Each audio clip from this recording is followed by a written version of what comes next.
sankirtana Dina Krishna dasa kohe nama sankirtana Jaya Radhe Jaya Krishna Jaya Vrindavana Jaya Radhe Jaya Krishna Jaya Vrindavana Shri Govinda Gopinatha Madana Mohana Shri Govinda Gopinatha Madana Mohana.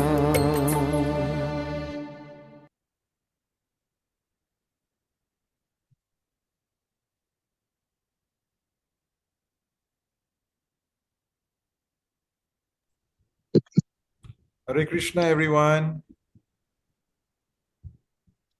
Hare Krishna, Prabhuji. Okay. Hare Krishna. I'm loud and clear now? Yes, Prabhuji.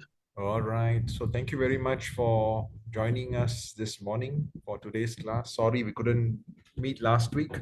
I was away for a spiritual retreat. It was really good. And now it's back to reality. So we will begin with our Mangala Charan. Let us all close our eyes, calm ourselves down and seek the blessings of Sri Krishna, the Guru Parampara, so that whatever we discuss today will bring about a mindset shift, a heart set shift in our hearts, so that all of this becomes realized knowledge and not just theoretical knowledge for us, right?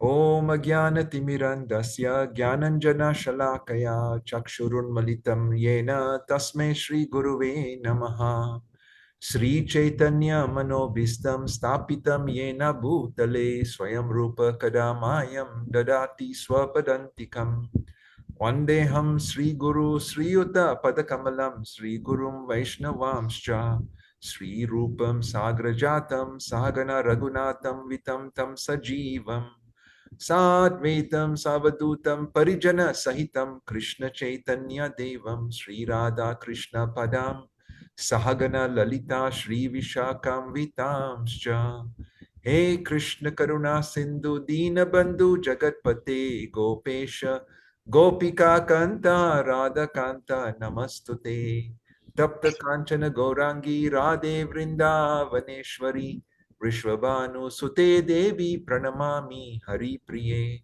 Vanchakalpatrubhyascha Kripa Sindhu Vacha Patitanam Pavanebhyo Vaishnavebhyo Namo Namaha Jai Sri Krishna Chaitanya Prabhu Nityananda Sri Advaita Gadadara Sri Vasadi Gaura Bhakta Vrinda Hare Krishna Krishna Krishna Hare Hare Hare Rama Rama Rama Hare Hare Hare Krishna Krishna Krishna Hare Hare Hare Rama Rama Rama Hare Hare Hare Krishna Krishna Krishna Hare Hare Hare Rama Rama Rama Hare Hare Om Namo Bhagavate Vasudevaya Om Namo Bhagavate Vasudevaya Om Namo Bhagavate Vasudevaya Narayanam Namaskritya Naram Cheva Narottamam Devim Saraswatim Vyasam Tato Jayam Udirayet Nasta Prayasta Abhadresu Nityam Bhagavata Sevaya Bhagavati Uttama Shloke Bhakti Bhavati Naistuki Krishnaya Vasudevaya Devaki Nandanaya Cha Nanda Gopa Kumaraya Govindaya Namo Namaha. Okay, so today we are starting on a new chapter, right? So we have already completed the section where Lord Varahadev is introduced. Lord Varahadev saves Bhumi, right, Mother Earth, and he brings her up and he once again floats her, right? And at the same time, the Lord also gets into a majestic fight with Hiranyaksha. Who is the son? Who are the parents of Hiranyaksha and Hiranyakasipu? Anyone remembers? Diti, and Diti is the mother. Okay, right. And why were these two demons born from her womb? Why? Anyone? They wanted to be born as on the earth again. They wanted to be born again so that they can get salvation from Krishna. Well, actually, they wanted to be born again, correct? Because they were cursed, right? They were cursed at the gates of the seventh gate of Vaikunta, right? Sort of cursed, yes, and then Lord Vishnu gave them the benediction that, either you be born as devotees, I think it's 7 times, or, or as my enemies 3 times, right? Exactly. That's right. Yeah. But once again, why were they conceived? Parents are amazing. Like if you look at the background of the parents, they are amazing, right? Great devotees. But why is it that 2 demons were born of them? It's because they were consummated at the wrong time. The timing wasn't good, and the mother wanted to consummate at that time. So I think it was not the right time. That's why the demons were born. Exactly. Yes. So Kashyapa Muni was explaining to her that this is not the right time, but she insisted, and therefore he gave in, and therefore these 2 demons were conceived, right? So there's also in this backstory, there's a lot of benediction which also came about, right? The Lord as Varahadev wanted to appear, and as part of his Leela, as part of his pastimes, he had to also kill Hiranyaksha. And then the 4 Kumaras also had their pastimes in meeting Jaya and Vijaya. And Jaya and Vijaya also had to be sort of corrected, for not being able to recognize these pure souls. Okay, just give me a minute. I'll just close my mobile phone. I just wanted to see if the settings was all correct. It looks all right now. So I have a quiz for all of you. Right? So in the Bhagavad Gita, it stated that what saves one from the greatest danger? Right? So Malti Mataji, Lalita Mataji, Anuj Prabhu has already participated. I would like someone else to answer the first question. In the Bhagavad Gita, it stated that what can save anyone from the greatest danger?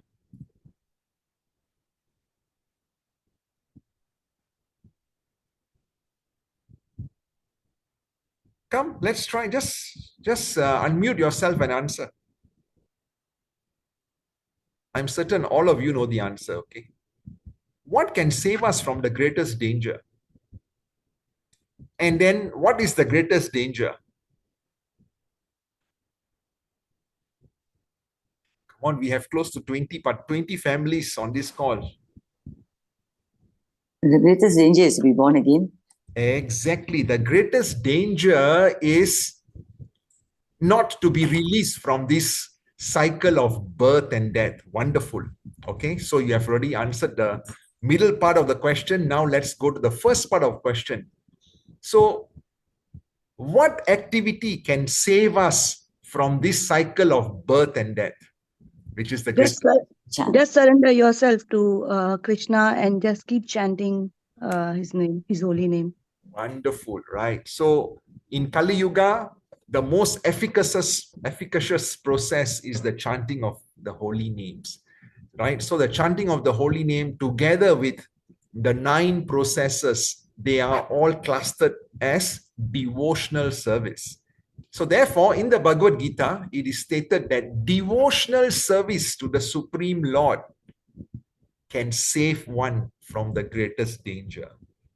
And as Deepa Mataji has just mentioned, It includes chanting of the holy names. It includes hearing Hari Katha, right? And then we have the other processes. And the greatest danger is to be born again and again. We're not sure in which family, in which species we will be born, right? And the last part, and only what can stop this process. Once again, it is devotional service. Okay, thank you very much, right? So, but just a little execution of devotional service can actually save us.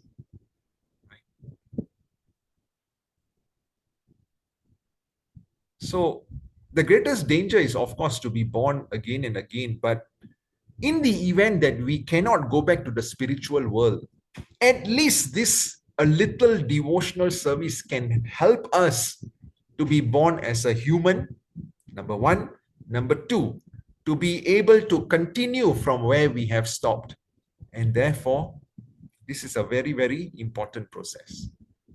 All right. So, in our previous classes, we have already mentioned about this cycle of time, right? If you look at the spiritual world, if you look at Brahma's configuration of the time, you will realize that Brahma lives for 100 divya years or divine years. And one day of Brahma is equal to 1,000 of these cycles of Satya plus Treta plus Dwarpa plus Kali Yuga. Okay? That's how long Brahma's one day is. And his one night, similarly, is 1,000 into Satya plus Treta plus Dwarpa plus Kali Yuga. In his night, what happens? Right? The partial annihilation happens. Okay, then when he's awake again, the entire cycle starts. So now, if we look at the life of Brahmaji, right, we will also see that, if you go back here, yeah, so where is it mentioned?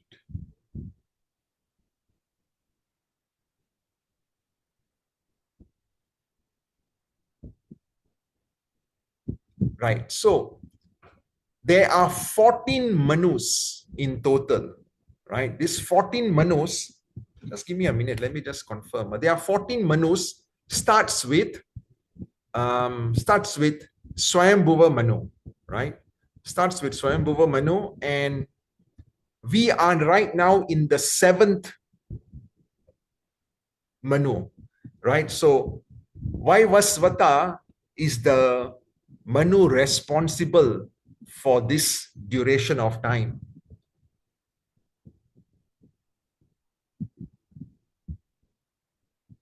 Right? So,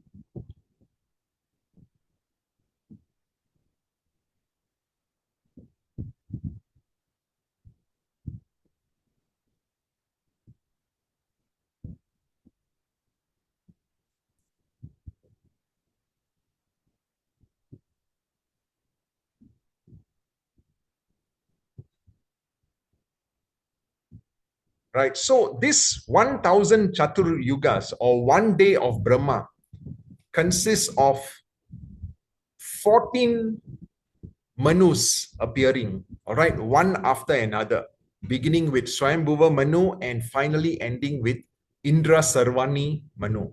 Manu means man, right? And they are empowered being. We will learn a little bit more very, very shortly.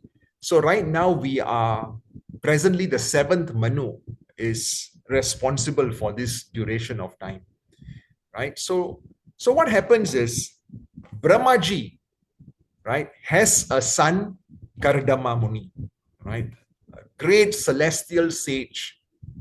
And he is empowering Kardama Muni to basically expand the population, all right, in this universe.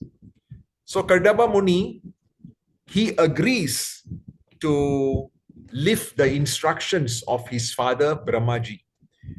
Can you name me who are the personalities who did not agree to live or to enact the instructions of their father, Brahmaji? Narada Muni and 4 Kumaras. Wonderful. Yeah. So the 4 Kumaras and Narada Muni, they decided that, they would like to serve in another way. Right. Wonderful. So, so now Kardama Muni is the son of Brahma, right?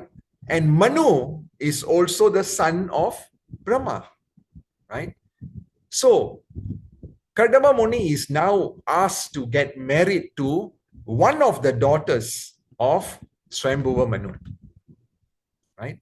One of the daughters of Swayambhuva Manu. And therefore, this whole series of chapters speaks about Kardama Muni, the marriage of Kardama Muni with Devahuti, their offsprings, and finally, the discussions will continue with Kapila Dev, who is the son of Kardama Muni and Devahuti. Okay, so Devahuti is the daughter of Swayambhuva Manu, and she gets married to Kardama Muni. But before Kardama Muni gets married to her, all right, to prepare himself for the marriage, to prepare himself for the ultimate responsibility bestowed upon him by Lord Brahma, he gets into a vow of austerity for 10,000 years, right? So 10,000 years in order to please his father and to please the Supreme Personality of Godhead. And we, after 15 minutes of chanting, we expect the Lord to be already, being pleased with us. Of course, the Lord is pleased, right? But I'm just making a short comparison to how the earlier sages used to live, the principles by which they lived, right? So, Kadamba Muni and Devahuti, they have 9 daughters and 1 son. And the son is Kapila Dev, right? So after 9 daughters were born, Kapila Dev came, and Kapila Dev is a plenary expansion. Plenary expansion of Krishna or Vishnu simply means that this expansion or this avatar is equal in potencies to the original. Right? For example, Balaram is equal in potency to Krishna. And not all expansions of Krishna are plenary expansions. For example, if you look at, Narayana or Narayana Rishi, they are a partial expansion of Krishna. Okay. And now what happens is,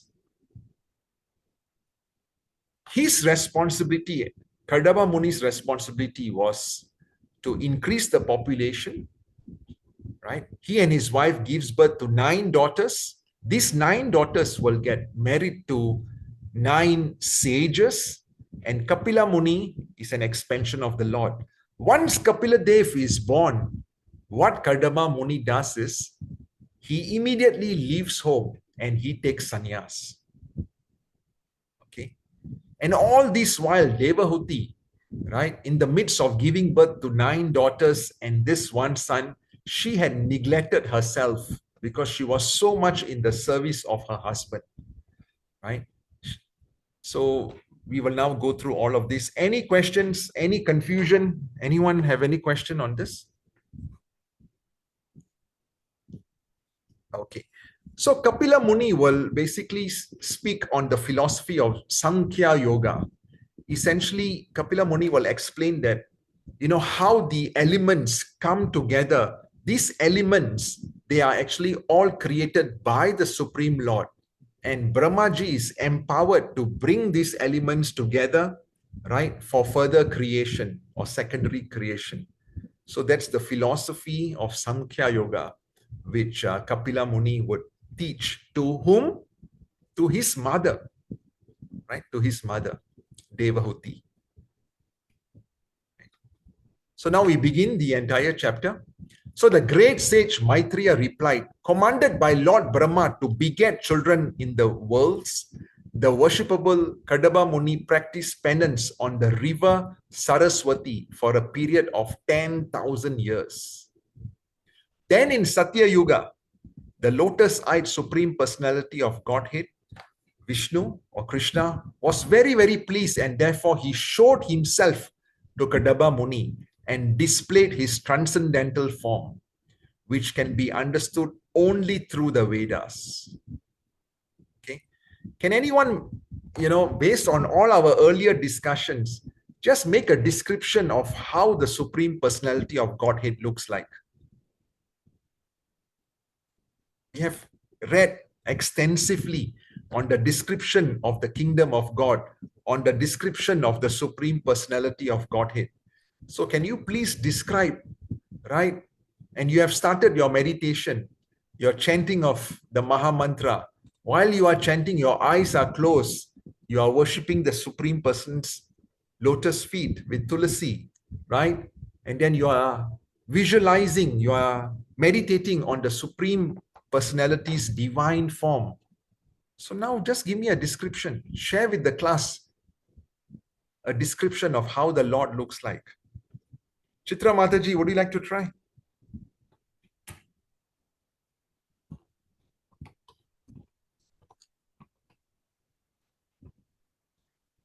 Anyone else? Can you all hear me still? Yes, Prabhuji, we can hear. Okay. Anybody else? Okay, I'll give you a hint. Right? So the Lord can appear in as many hands as he can. But in the event that he appears with 4 hands, right? What are the elements he's holding in his hands? Shankh, Chakra, Gada, and lotus flower. No. Wonderful. And Padma. Okay.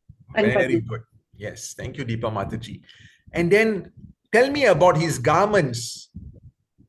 Yellow color, Prabhuji. Yes, yellow silk. Right? Yellow silk. Yeah. And His then tell color me is blue.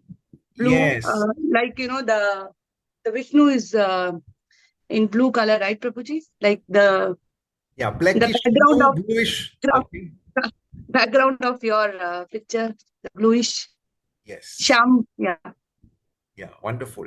And then his hair, curly locks of hair, correct? And then he has got a majestic crown with earrings. Krishna wears, earrings which are shaped as sharks. Okay? And then he's always in a happy, smiling mood. And this feature of the Lord captivates the hearts of all the devotees.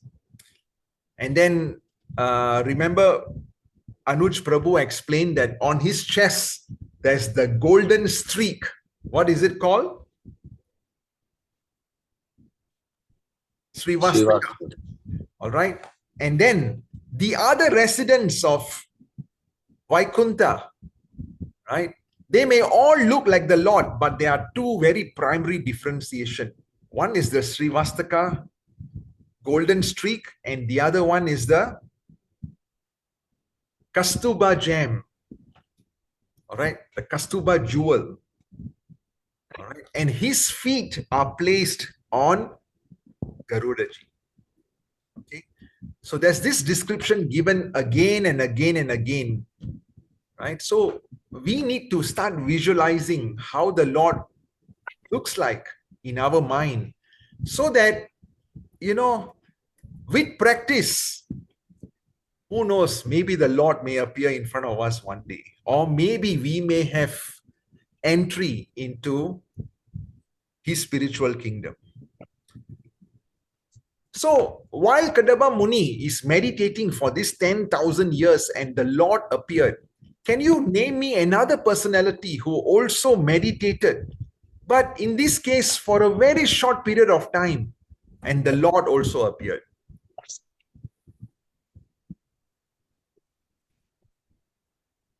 Okay, there are a few personalities, but just name me one. Small boy. Dhruv Maharaj. Hey, Dhruva Maharaj, right? Wonderful. Dhruva Maharaj, a 5-year-old boy.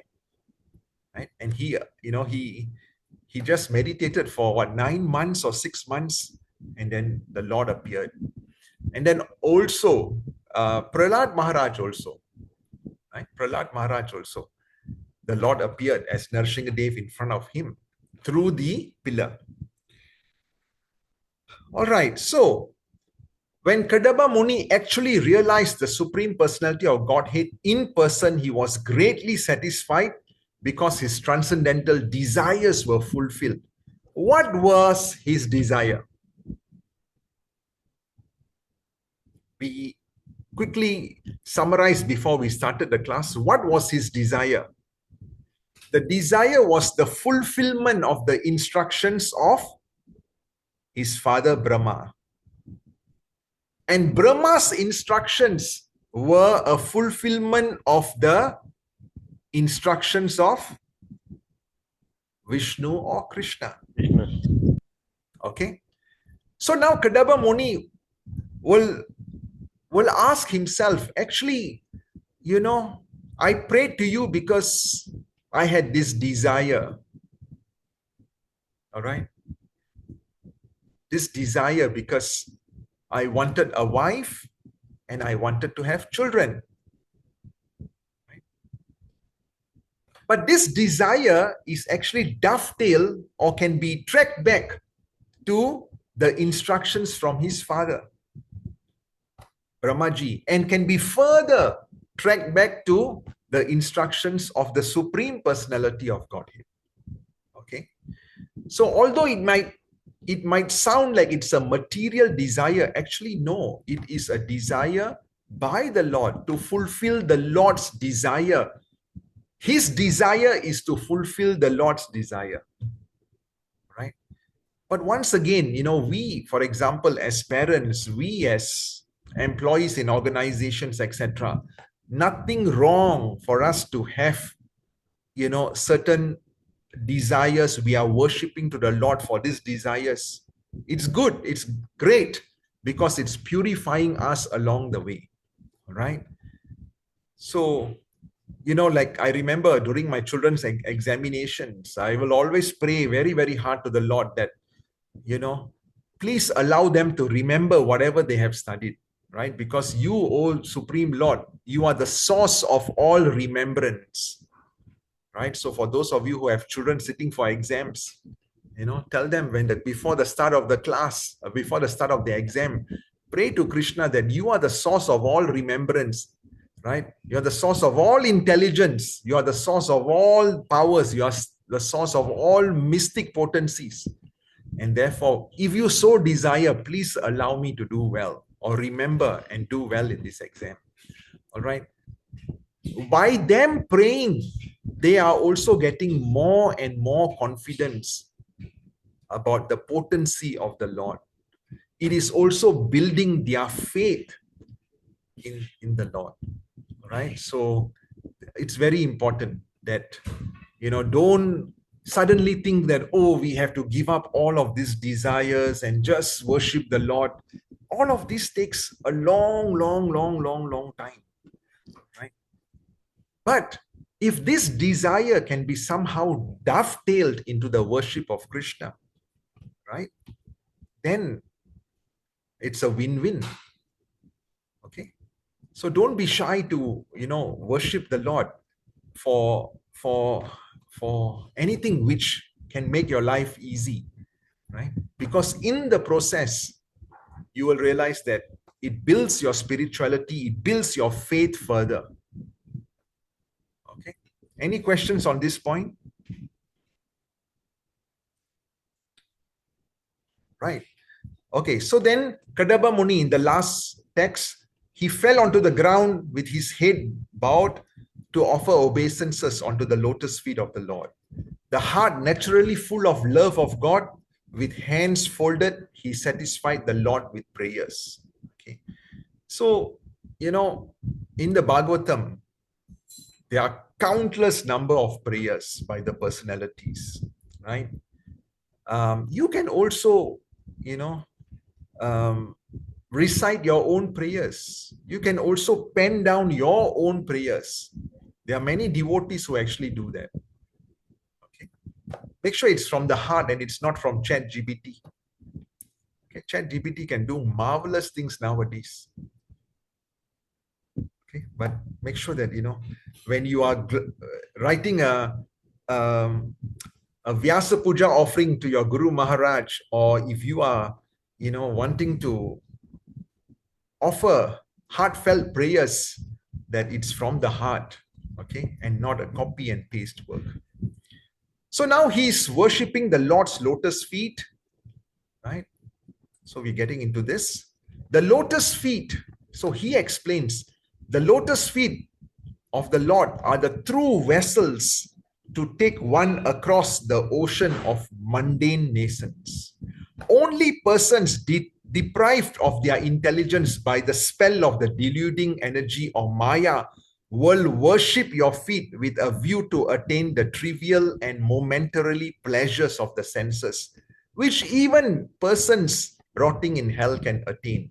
However, O my Lord, you are so kind that you bestow mercy even upon anyone who approach you. Right? So, anyone who approaches the Lord, if the Lord so desires, he can fulfill our wishes, our desires. So I'll just take some time to explain, why do we call the Lord's feet as lotus feet, right? So this phrase lotus feet refers to Krishna's purity and his grace, firstly. And also his feet, it's like a lotus which is untouched by the filthy water in which it's growing in. You realize if you go to a lake where there are lotuses, the lotus will always be above the water. The water, may be full of mud, dirt, etc. But the lotuses are always springing out of this water. So it simply says that the Lord, although being part of this material world, actually his energy, or he is totally aloof from this material world. All right. The energies which are binding us in this material world, they are the three modes of material nature which are actually emanating from him. All right.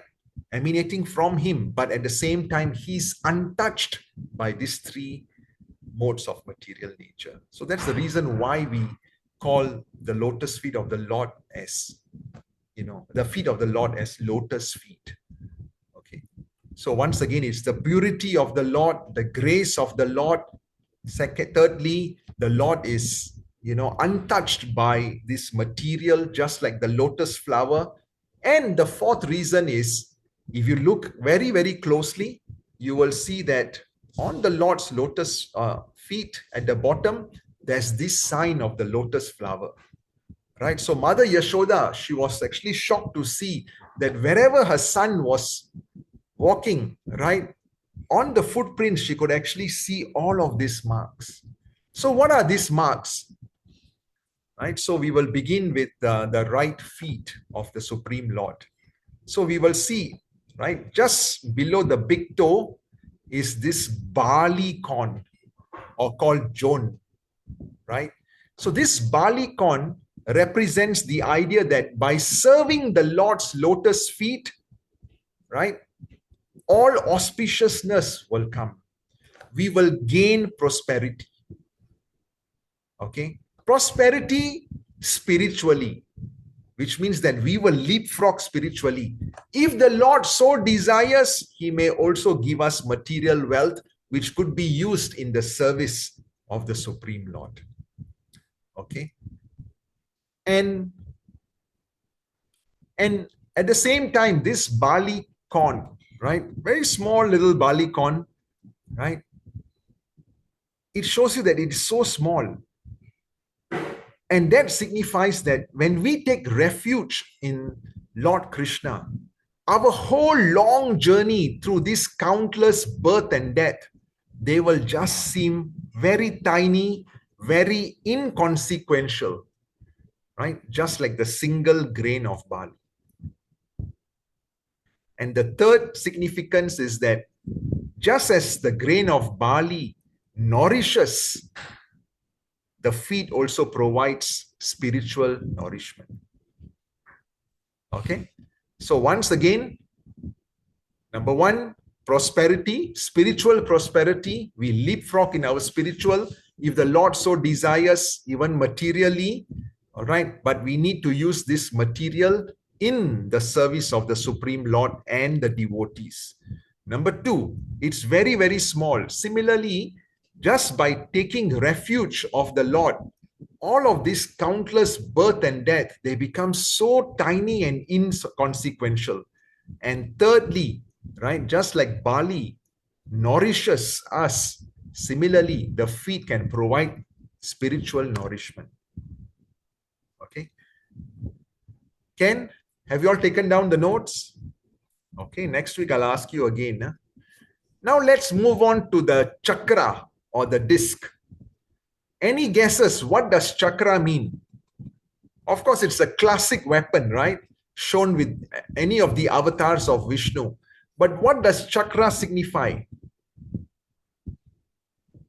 Anuj Prabhu? The time cycle, Prabhuji, is it? Can you repeat? Does it signify the time cycle? Okay, time cycle. What else? When is the chakra released from the Lord? To kill the demons, Prabhuji. Exactly. Who are the demons in us? The desires. Exactly. The desires. Yes, the inner enemies like lust, anger, greed, right? So essentially this chakra reminds us that when we engage in devotional service, automatically we will realize that we will become less and less engaged in the material, number one, unless we are dovetailing the material with the spiritual. And secondly, our anger, our greed, all of that will slowly become less and less significant or less and less prominent. Okay. So essentially the chakra tells us that when we surrender to the lotus feet of the Lord with sincerity, then we can expect that this inner sins, this inner demon will become reduced and reduced and reduced. Okay. Then you will see the Urdhva Rekha, which is the line, right? The upward curving line. Don't ask me why is it called upward and not downward, okay? We call it upward curving line. So remember in our Bhagavad Gita classes, we studied the yoga process. It starts with what? Basically, someone who has got no inclination to devotion. And then comes Karma Kanda, where you are worshipping the Lord because you know, right? The scriptures are explaining, if you do this fast, if you do this sacrifice, etc., then these are the benefits which we get. No harm. Then comes Karma Yoga, right? Nishkama Karma Yoga, where we reach a certain stage where we begin to realize that the Lord is feeding us, the Lord is providing everything to us. All right, let me use all of this in the service of the Lord. Okay, that's Nishkama Karma Yoga, where we are doing our activities, etc. Whatever results which we gain, we dovetail it back into the service of the Lord. It's also used in the service of my family, because my family, they are all being nurtured as devotees of the Lord. Okay. Then there is the Jnana Yoga, where you are pursuing, right? Essentially sacrificing through the pursuit of knowledge. You read and read scriptures, etc. You get into this philosophical discussions about the Supreme Lord. Okay, Jnana Yoga. Then there is the eightfold yoga, right? Through your different asanas, etc. Okay. Then there's Dhyana Yoga at the end of it, where you are getting into meditation, right? And then comes finally the Bhakti Yoga, right? So essentially, this Urdhva Rekha is explaining to us that we don't have to go through all of these yoga processes. Just by dovetailing all of our activities to Krishna, just by devotional service, we can get onto the Bhakti Yoga ladder. We don't have to go from one system to another. All right. You don't see any of the ISKCON devotees, starting off with pranayam, yoga, all the different types of yoga principles, etc. No, immediately, because of the mercy of the spiritual master, we can all go immediately into Bhakti Yoga.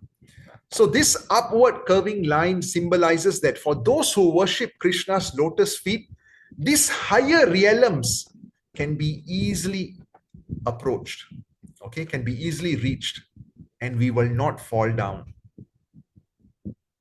Okay, and that's the direct and reliable path to Krishna. And then comes the lotus.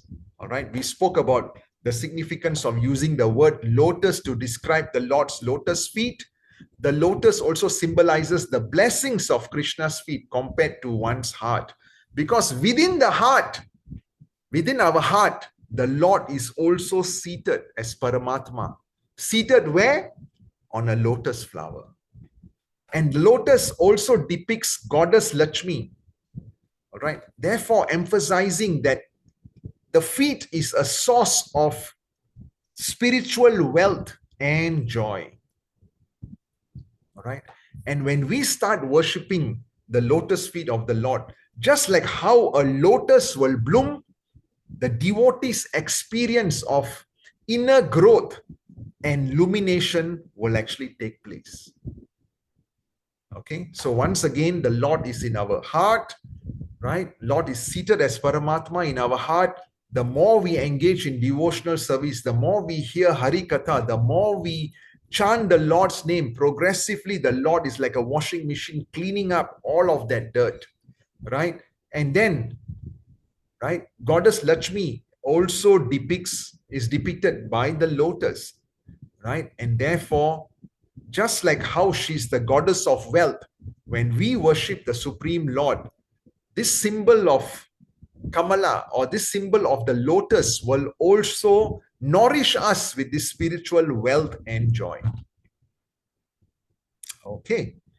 Any questions? Any reflections, realizations?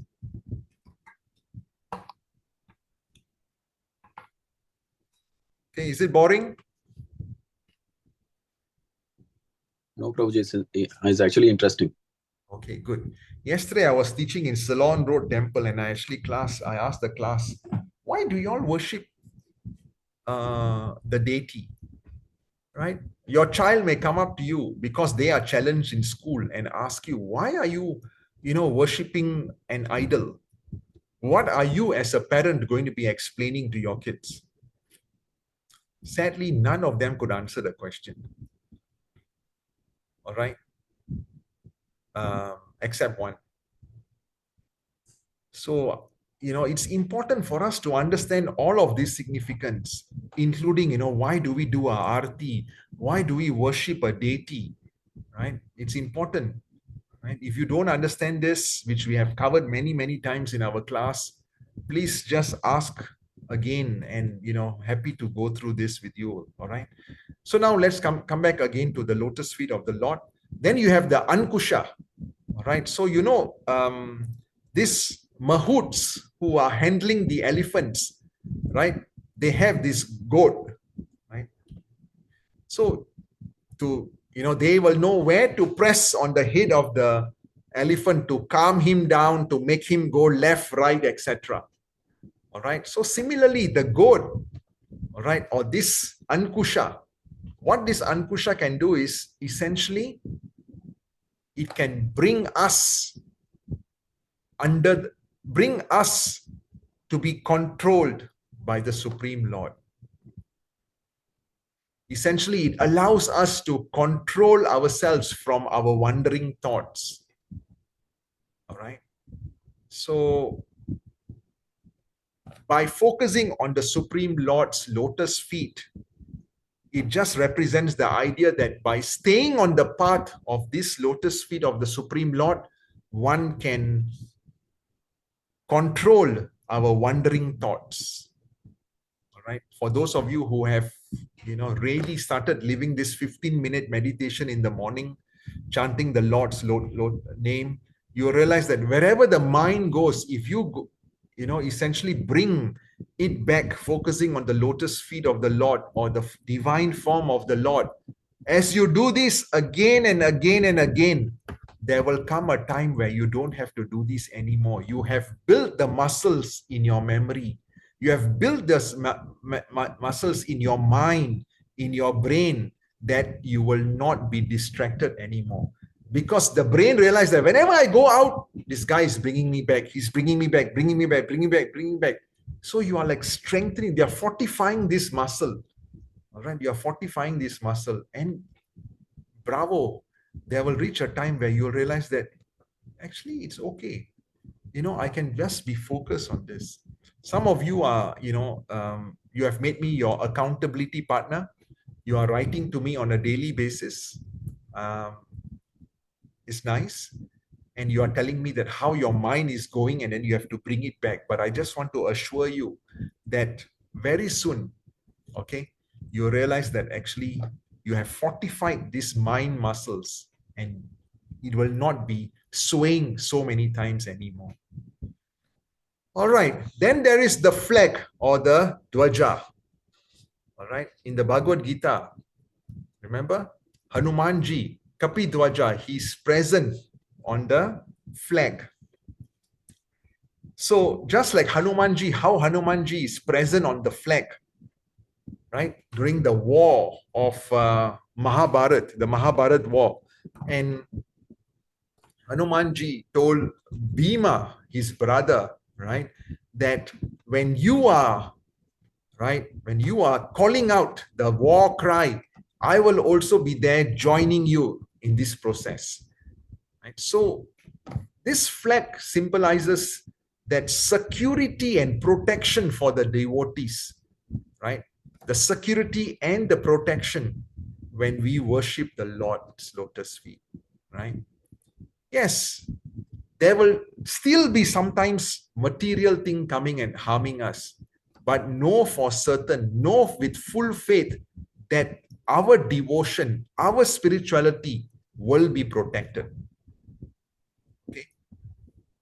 So there's a difference between the material and the spiritual or the devotional aspects of our activities. So what Krishna is saying is that I will protect this devotion of yours. All right, it will not be lost. I told you about these devotees, right? This Mataji, who, what happened in one of these African countries, right? There was this warlords who actually came and, killed the devotees. And there was this Mataji who was holding on to the deity and said that you can't do this to the devotees, and she was shot. All right. Yes, she was shot, she was killed.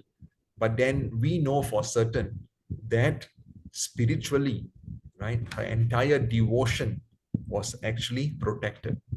And therefore, she may have gone back to the Supreme Lord, or maybe she may have, come back just for a few moments to complete whatever was necessary. Okay, the Lord decides all of that. So when we take refuge of the Lord's lotus feet, know for certain that we will be protected. Okay, the flag symbolizes this security and protection. And then you have the Vajra or the thunderbolt. All right. So the Vajra indicates how praying to Krishna's lotus feet will shatter the effects of our past karmic reactions. All right. It shows that the lotus feet can actually elevate us to a position of spiritual honor and greatness. All right. Just like we know that Brahma is actually a regular mortal like any of us. But because of this thunderbolt activity of the Lord, because of the intense desire to serve the Lord, he then is chosen as the Brahma. Okay, in the next life of Brahma in this universe. Okay. So that's what the Vajra does. if the Lord so desires, the Lord can actually shatter the effects of all our past karmic reaction. Just by clapping in kirtan, right? We know that our hand lines will also keep on changing. And then we have the Shatri or the umbrella. Right? Umbrella, I think all of you will know. Any guesses? When we worship the lotus feet of the Lord, the symbol umbrella, what does it do?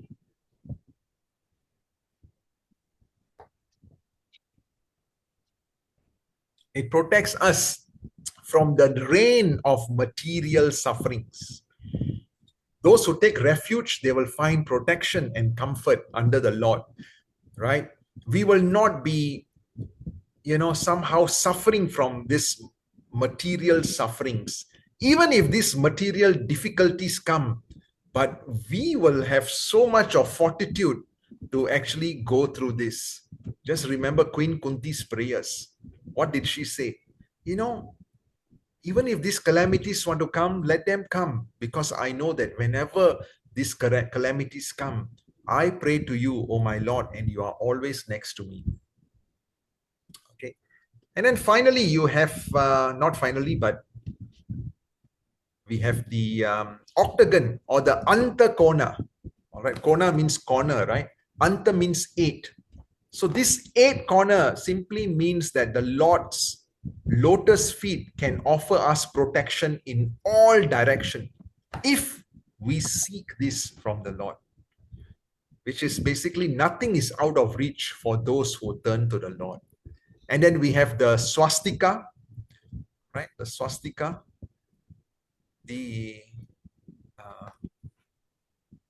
it's like the German sign, the Nazi sign, but it's the other way around. This is like going clockwise. The other one is glowing anti-clockwise, the German Nazi sign, right? Some of them say that you cannot draw the swastika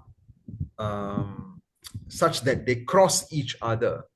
So it's important that to draw the swastika, you have to go like down and then half right, down, and then left. And then the other side, you start with left, down to join where you had stopped earlier at the midway, and then you continue, all right? So you're not supposed to crisscross them. So whenever there's a yajna in your house, when you observe the priest, you will realize that he doesn't cross the lines. I don't know what's the reason, but that's what they do. So the swastika is the traditional Hindu symbol, and it's also used by the Germans, but it's their opposite side. It's believed to, indicate that everything is well for those who find solace in the Lord. Okay, and there's no inauspiciousness. All is well. All is well. Okay, and then we have the jambu, or the rose apple. Right. So, yeah, in Malay you call it jambu aye. So the rose apple or the jambu. So we are all in Jambu Dweep. Right? Whenever you do any yajna, when the priest is starting the prayers, he'll always say Jambu Dweep, and then Singapore, Bukit Bato, blah blah blah blah blah. All right, or Jambu Dweep, Bharat Varsha. Right. So essentially, it's telling the Supreme Lord that we, right, your citizens are right now not in any of the other 14 planetary systems, but we are in Jambu Dweep. Okay, part of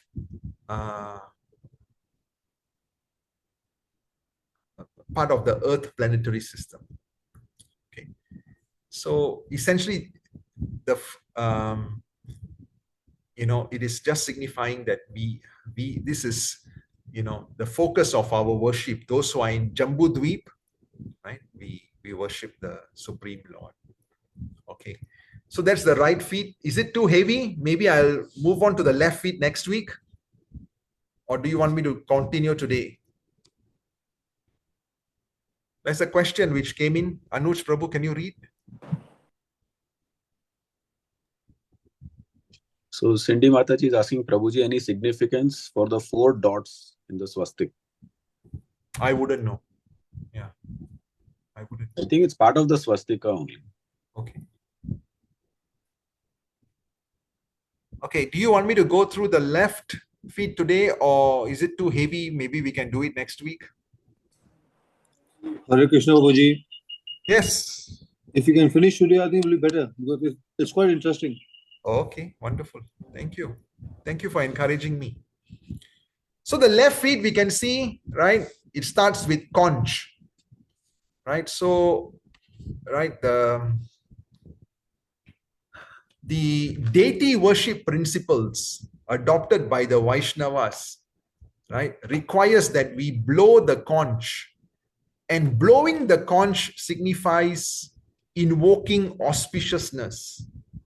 All right, so it's important for us to blow the conch in the house just before Mangal Arati, right, to invoke auspiciousness, to ensure that all the negative energies, they get eradicated. So we know, as what Deepa Mataji has mentioned, that the Lord has got Padma, he has got the Sankha, he has got the Chakra, and he has got a Gada, right? So this is one of the symbols of Lord Vishnu. And therefore, it comes as no surprise that, the conch is also etched on the Lord's lotus feet.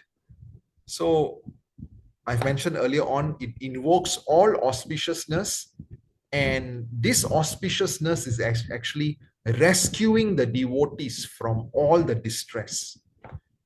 And we also use the conch not just for blowing and invoking auspiciousness, but the conch also holds water, right, which we offer to the Lord. We bathe the Lord with this water in the conch, right? So essentially, when we worship the Lord, while we are offering the Lord the water in the conch, the Lord is also simultaneously reciprocating by holding soothing nectar, all right, soothing balm to relieve our material sufferings. Okay, so therefore, number one, it invokes all auspiciousness. Number two, just like how we offer water, right, to do Abhishek of the Lord also carries soothing nectar or balm to essentially relieve us from all our material sufferings. And then comes Akash, okay, or Ambar, right? So Akash means the sky. Actually, in Vedic literature, sound does not travel in air. Sound travels in Akash. Okay. So I do not know how to explain this, but essentially it's a different kind of medium, not just air. Right? So this sky or this Ambar, right, or Akash, basically tells you that, just like how the sky is blue, right, it's all pervading. Similarly, when we worship the Lord, it brings so much of faith in our hearts, right? Faith that the Lord is all pervasive. The Lord is present everywhere, okay? And the Lord is undeniable, right? And therefore, it also signifies the Lord's omnipresence, right? Everywhere. At the same time, you will realize that the sky is detached from everything else. Similarly, all right, we are worshiping the Lord who is somehow detached from the material. But if he so desires, he can also save us from this material. Then comes the bow or the Dhanusha, right? So Lord Ram carries the bow, right? And the bow essentially marks freedom from worries. Right? So when we engage in meditation on the Lord's lotus feet, in doing devotional service, somehow it gives us so much of faith not to worry over small things.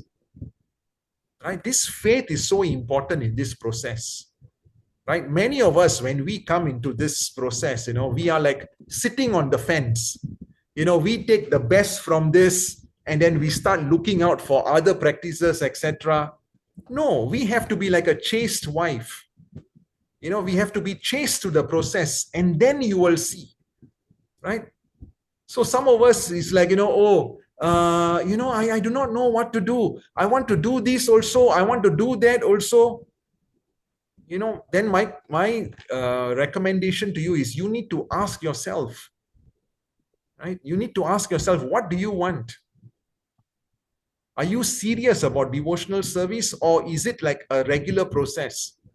My nephew Dhananjaya, he keeps on telling me sometimes, I feel those people in the material world, they are doing better than us because they are at least 100% fully into the material. Right?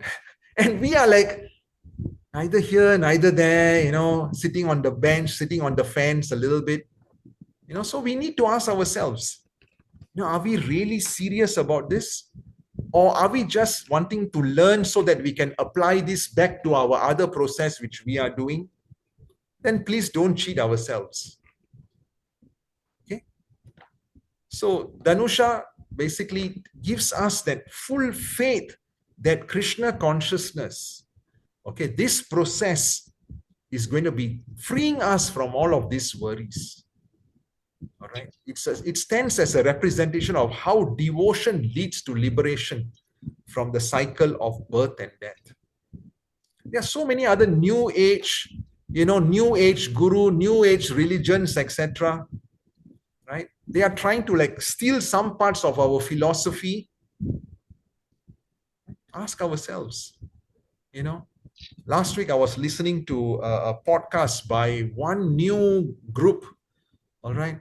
And then the chief of the one was saying, oh yeah, it's like very difficult for everyone today. And therefore I've reduced the principles.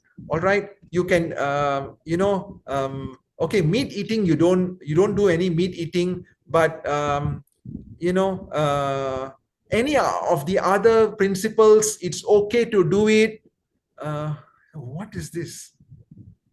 What is this? Okay. Then the fourth one is the calf's hoof print. Can you remember what we spoke about this Goshpat, this calf's hoof print? In the previous class, we did mention that, getting out of this material life, getting out of this ocean of nascence is so difficult. But the moment we engage in the devotional service of the Supreme Lord, the moment we start meditating on the Lord's lotus feet, then we realize that, wow, this huge ocean becomes just like how much of water is stored in a calf's hoof print. When a calf goes onto a muddy plot of land, right? It makes a lot of hoof prints or footprints of the cow or the calf, right? And then sometimes you see water stuck in it, right? So essentially the scriptures are explaining that this great ocean of material worldly life becomes very, very, very, very small and insignificant, like the water held in a calf's hoof print. For whom? For those who have taken full shelter of uninterrupted meditation on the feet. This makes the ocean easy to cross. Okay.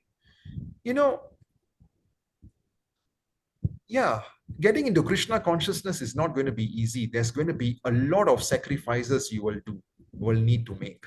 There's a lot of sacrifices you will need to make. There will be other new age gurus who will tell you that, oh, it's okay, you can eat meat, you can do this, you can do that. But is this going to provide you with the efficacious solution? So then now we move on to the triangle, right?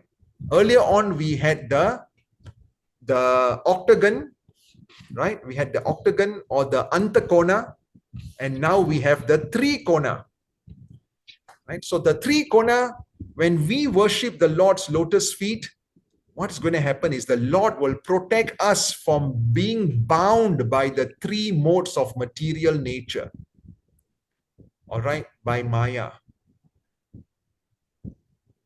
So the Lord's lotus feet are the first and last refuge for the inhabitants of the three world.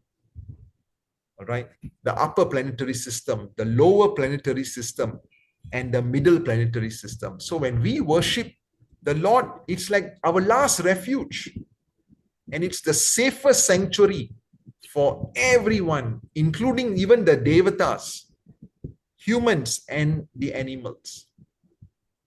Okay, and this feet of the Lord can actually allow us to cross over this three world. Okay, cross over the three world to go into the spiritual world. So that's the safest sanctuary for everyone. And then you have the water pots or the kalashas, right? So essentially, you know, just like during the churning of the ocean, the nectar, all right, also emerged. So similarly, the pitcher or this water pot or this kalashas, all right, signifies the continuous flow of nectar to nourish the devotee's heart. It provides so much of pure happiness. Look at the residents in Vrindavan. Okay. And then finally, you have the half moon or the Ardh Chandra. All right. You know, the moon provides a lot of calmness, soothingness, etc. Similarly, the worshipping the Lord's lotus feet will give us, you know, all this soothing nature of the Lord, right? It takes away all the darkness from our lives, etc. And finally, we have the fish or the matsya. All right.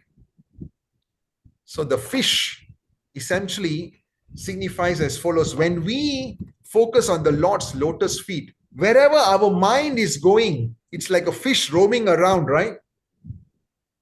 Right? The mind is going around everywhere. But when we start focusing on the Lord's lotus feet, the fish's movement will become unidirectional just to the Lord's lotus feet.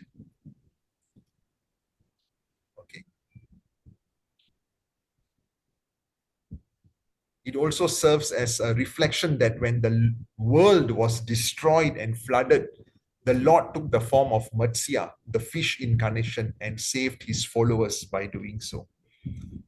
Okay, so in essence, it stands for, like, you know, the mind is very, very fickle and easily changed, like a fish that swims here and there. But once you worship the Lord, then the fish will go unidirectional to the Lord only. Okay.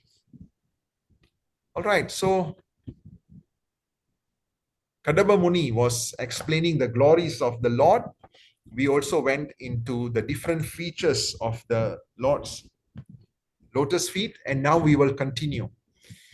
So text number 16, "Oh my Lord, you are the master and leader of all living entities. Under your direction, all conditioned souls, as if bound by rope, are constantly engaged in satisfying their desires." Okay, the three modes of material nature, they bind us. All right.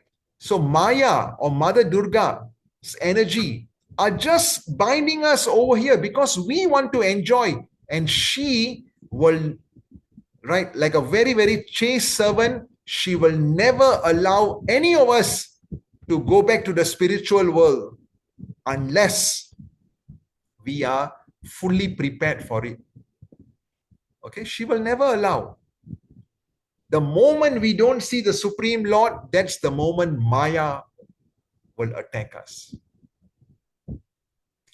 So, however, text number 17, persons who have given up stereotype worldly affairs and the beastly followers of these affairs, and who have taken shelter of the umbrella of your lotus feet by drinking the intoxicating nectar of your Nam, Roop, Gun, Leela, or the qualities and activities in discussion with one another can be freed from the primary necessities of the material body. Anyone remembers which part of Bhagavad Gita this is explained? Anush Prabhu, would you like to try? Number 17. Remember, we spoke about the devotees are building a sambandha with the Lord.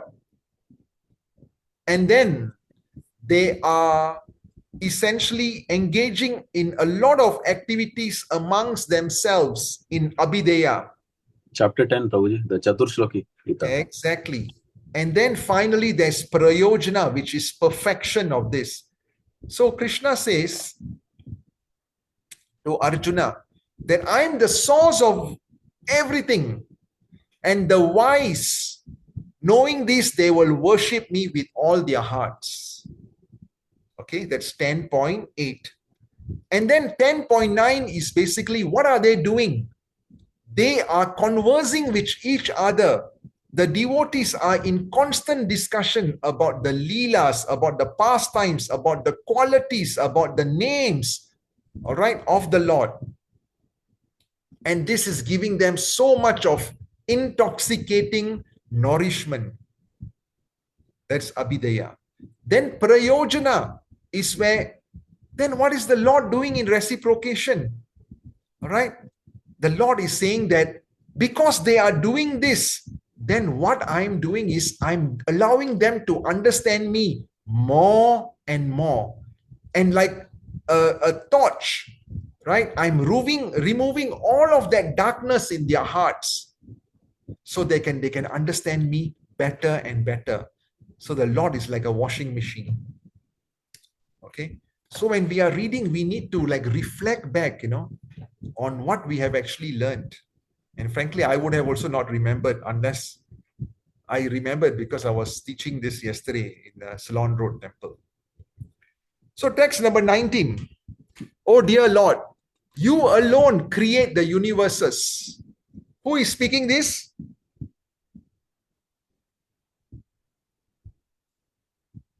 Who is speaking this? Kardama Muni, okay? To whom? To Vishnu or to Krishna. O personality of Godhead, desiring to create these universes. You create them, you maintain them, and again you wind them up by your own energy, which are under the control of your Yoga Maya. The spider, if you look at the spider, what does the spider do? The spider will create all of that webs. And then at the end of it, it will just wind it up. Okay? It will just wind it up. That's exactly what the Lord does. Because we wanted to enjoy independently from Him, the Lord created all of these material universes. Okay? Who knows, the day will come when every living entity gets reunited back with the Lord, and maybe there's no requirement for the material universes anymore. Who knows? Okay. So just bear with me a few more minutes. Text number 20. My dear Lord, although it is not your desire, the Lord did not have this desire, but you manifested this creation of this material world consisting of these gross and subtle elements just for whom? For our sensual satisfaction, because we wanted to enjoy independently from you. Let your causeless mercy be upon us, for you have appeared before us in your eternal form, adorned with this splendid wreath of tulsi leaves. And therefore, Kardama says, I continuously offer my respectful obeisances unto your lotus feet, which is worthy to take shelter, because you shower all benedictions on the insignificant. To lift all living entities' detachment from fruitive activities by realizing you have expanded this material world by your own energy. So we have already explained this many, many times. These 14 planetary systems. So you can see Kardama Muni is praying to Vishnu. The Lord continued. Now the Lord is speaking. My dear Rishi, O leader of the living entities, for those who serve me in devotion by worshipping me, especially persons like you who had given up everything unto me, there's never any question of frustration. They are always in bliss. All right, so now the Lord says, Swayambhuva Manu has a grown-up daughter whose eyes are black and she's ready for marriage. And she has got good character and all good qualities. She's also searching for a good husband. And therefore, they will bring her over to you. And you will in future, text number 29, bring forth 9 daughters. All right. And you will get them married to the sages. And text number 32, okay, the Lord is saying, I will manifest my own plenary portion, equal in energy, through your wife Devahuti, along with your 9 daughters, and I shall instruct Devahuti in the system of philosophy that deals with the ultimate principles or categories or Samkhya Yoga. And then Maitri Muni went on. Thus, having spoken to Kardama Muni, the Lord who reveals himself only when the senses are in Krishna consciousness, departed from the lake called Bindu Sarovar, which was encircled by river Saraswati. All right, so Kardama Muni was for 10,000 years meditating at this lake, okay, at river Saraswati. The Lord then appeared. From the eyes of the Lord, okay, bindu or teardrops fall, because he realized that, wow, my devotee is doing so much of austerities to please my desire of increasing the population on earth. All right, and therefore the Sarovar, or this lake, all right, is called Bindu Sarovar. Just like in Gaya, a lot of devotees, they go to Gaya to do the final rites of their ancestors, mainly the father. This place of Bindu Sarovar is a popular pilgrimage destination for performing the last rites of mothers. Okay, it's also called the Matru Gaya Tirth. All right, it's like probably the only place where, exclusively for mother. You can see the water is so clear. Right? So the Bindu Sarovar is one of the 5 sacred lakes. The other one is Manasarovar, Narayan Sarovar. You have been to Pushkar. Okay, that's another Sarovar. And Kapila Dev. All right, this is the meditation place of Kapila Dev, the son of Kardama Muni. Okay, and also Parsuram, he is known to have actually come and done the final prayers of his mother also over here.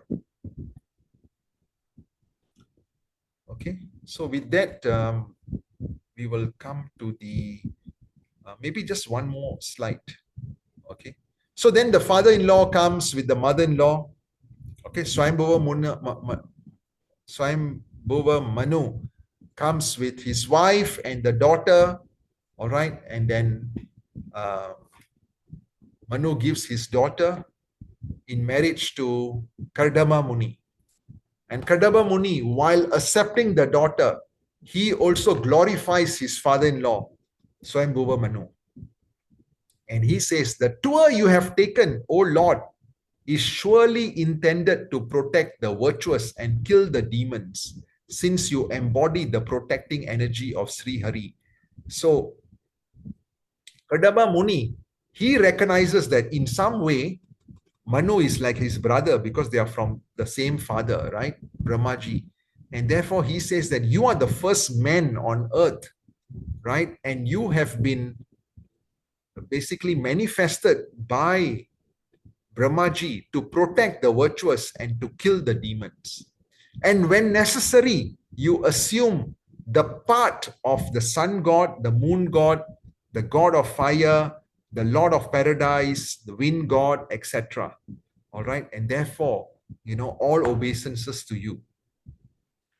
If you did not mount your virtuous jewel chariot, whose mere presence threatens culprits, if you did not produce fierce sounds by the twanging of your bow, and if you did not roam about the world like the brilliant sun, leading a huge army whose trembling feet caused the globe of the earth to tremble, then all the moral laws governing the varnas and ashramas created by the Lord himself would be broken by the rogues and rascals. So therefore, Kadama Muni is appreciating the duty or the responsibility of Manu. If you had given up the thought of the world situation, unrighteousness would have flourished, for men who hanker only for money would be unopposed. Such miscreants would attack and the world would perish. Okay? And therefore, next week we will continue with the conversation between Manu and Kadama. That's actually 3.22. Okay, so we will stop our class over here. Any questions? Dr. Gulati ji, when are you leaving for your next assignment? Hare Krishna, bro. Really amazing class, bro. My joining date is 3rd October, bro. Oh, that's But I will be in 2 more weeks. Yeah. Don't Yeah, forget but I will be in address. I'll visit you Singapore. when I'm there. I will definitely visit you, bro. That's on my list, actually. No, whether you visit me or not, that's not a question. I will come and visit you when I'm in Bangalore. No. I will come. Shy to give And my I address. will be in Singapore till 2nd October. Yeah. Talking about after that. Okay, Shalini Mataji, very quiet today. All okay? Any realizations from the class?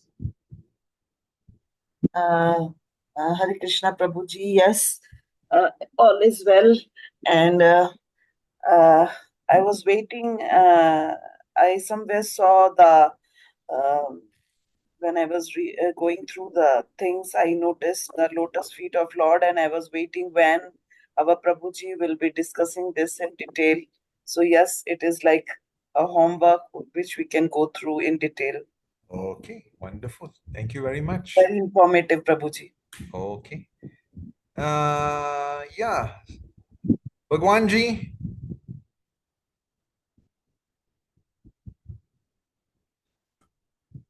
Shalini Mataji's daughter is always thinking, who is this Bhagwanji? Can he speak? But Bhagwanji never speaks, in class, virtual class. Bhagwanji Tulsidas. Okay, doesn't matter. All right, thank you very much, everyone. Madhu Mataji, Manoj Prabhu, Manoj Chobe, Chitra Mataji, Karuna Mataji, Ankur Prabhu, Shefali Mataji, Deepa Mataji, Reet, Hare Krishna, Lovelin, Dorothy, Hare Krishna, Rohit Prabhu, Hare Krishna, Lalita. Hare Krishna, Hare Krishna, Prabhuji. Hare Krishna, Prabhuji. Hare Krishna, Prabhuji. Hare Thank you for the Krishna. class. Prabhuji, today's class would have been great if we would have it face to face, because the topic was so interesting today. Yeah. Yes, I agree. Yeah. Thank you. Yeah. So, by the way, Karthik is actually starting, I think, on the 15th or 16th of October. October. Yeah. So then I'll be away for 2 weeks in Vrindavan, Krishna willing. And then when we return, I'll have a class in my house. So I hope all of you all will come in on one Sunday. Hopefully Guru Maharaj will be here in my house also, our house also at the same time. I think last year we visited this time only to your house. Exactly. Yeah. I try to have one Karthik program. Yeah, I'd like to share one thing regarding the today's class, because I belong to place Gaya, if you know. So there is a Lord Vishnu temple, means Lord Vishnu was he appeared there and his charan is there. Yes. So every evening, both the charans, they will again do with the chandan and they will draw all these symbols. Wow. So today I am able to correlate, like now I know all the symbols meaning. Wow. Very nice. Thank you. Yeah, last year, my Guru Maharaj actually took a big group of Chinese devotees to Gaya. Oh, okay. Yeah, and then they did the Pitradan and all that over there. Yes. In the same temple, actually. Yes. So this year, yeah, I do not know this year what's going to happen. I know that this year in December, he's planning to go to the place of appearance of Lord Nrsingadev. Oh. Yeah. End of December, most likely. And one more realization I had this Yes. morning, like now I'm also trying to do regular chanting. Very nice. So I was about to eat my breakfast, and suddenly, like I felt like that Krishna is saying, "You didn't offer me food." Oh, immediately I stopped. Oh, that's so emotional, isn't it? Yeah. Yes, means I was about to take my first bite, and immediately I felt like Lord is saying, "You have not offered me." Nice. I He only know. gives reminders to certain, not everyone, you know. So you should feel good about it. Yes, I felt so good. I immediately went and I just Very offered. good. Very nice. That's so good. I wish the Lord tells me that also. Okay. Already Hare offering. Krishna, everyone. Yes, Anush Prabhu. No, you're already offering, like boga to God. So it's an everyday thing for you. My wife does it more than me, you know. For me, it's only when she's busy, then I will do it. Or when she's traveling, then I'll do it. Otherwise, I'm quite a lazy guy. No. Okay, thank you very much. Srila Prabhupada ki jai. Jai. Hare Hare Krishna. Krishna, Hare Krishna, Prabhuji. Hare Krishna, everybody. Hare Krishna. Hare Krishna, Prabhuji. Tanatu. Uh,